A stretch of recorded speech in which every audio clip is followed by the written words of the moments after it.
So here in round 4, the Austrians attacked back into Piedmont, and they still couldn't eliminate the Italians there. They're maintaining a strong presence in Venice, but it's been a standoff between Venice and Tuscany. Over on the east, they did attack back into Galicia and took it, and retreated some units from the front into Galicia, as well as Romania. So they've abandoned Ukraine, and Russia still stays strong despite the Germans right there on Moscow's border. The Russians are buying a stack of infantry and 1 tank.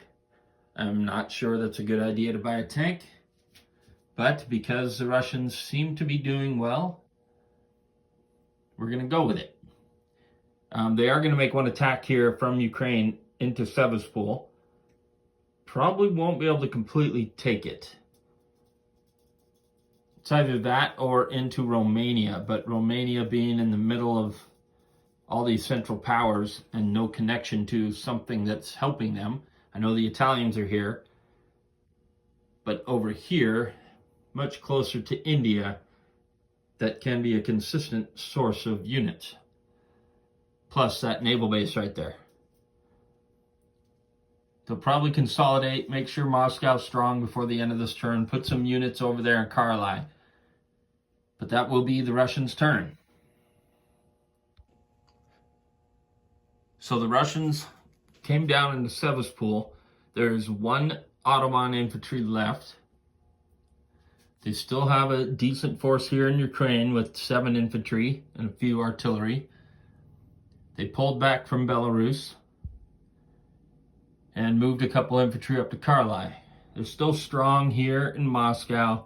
7 infantry, 6 artillery, and they're tank and fighters, so they don't have anything to worry about.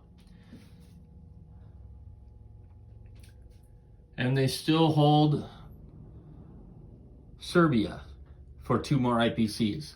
So that was the Russian turn. The Germans now are buying a sub, a transport, a tank, artillery, and a stack of infantry. Down here in Africa, they are going to move 2 of their infantry units into Belgian Congo.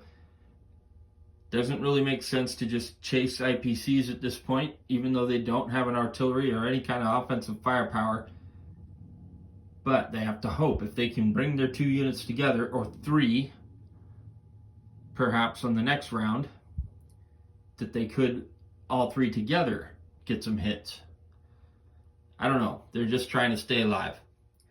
So the Germans up here in Poland are going to move 2 infantry into Belarus. That is the only attack on the Eastern Front. We want to get a little bit stronger here in Livonia, and the only thing to do it is from Poland. So we don't want to put too many units here in Belarus. The other attack over here, moving from Holland, from the Ruhr, and from Lorraine, everything into Belgium, plus that fighter. 1 infantry will go into Picardy, just for the IPCs. That's it, and we are leaving nothing in Lorraine. We're pulling back. There's just not a lot of infantry. Maybe in another round after this, we'll have a few more. The other thing of significance here is these submarines. There's 3 subs. We can move them down and attack off the coast of Canada. But that is a battleship and a cruiser. You have to get 2 hits out of 3 subs in order to sink something. So you're relying on luck. And then to make it through, the French, the British with their 3 subs here, and then the Americans, all to hope to get the unrestricted submarine warfare and roll a 1 or a 2 for 1 IPC is all it is. Even if you roll a 2, it's only 1 IPC. I don't see the purpose. I don't see the point. And I've been spending 1 sub per turn, and then one of my turns we bought 2 subs. I don't see how you can afford more than that. The Germans got so many other things they need to be buying. So we are going to pull them back, and I think they're better and more useful protecting this sea zone should the Allies decide they want to jump in there and eventually going and sinking this battleship. You need subs to do it because you don't want to hit anything else. So that is it, the German turn. We've given up on our unrestricted submarine warfare, and we'll see how the Germans do.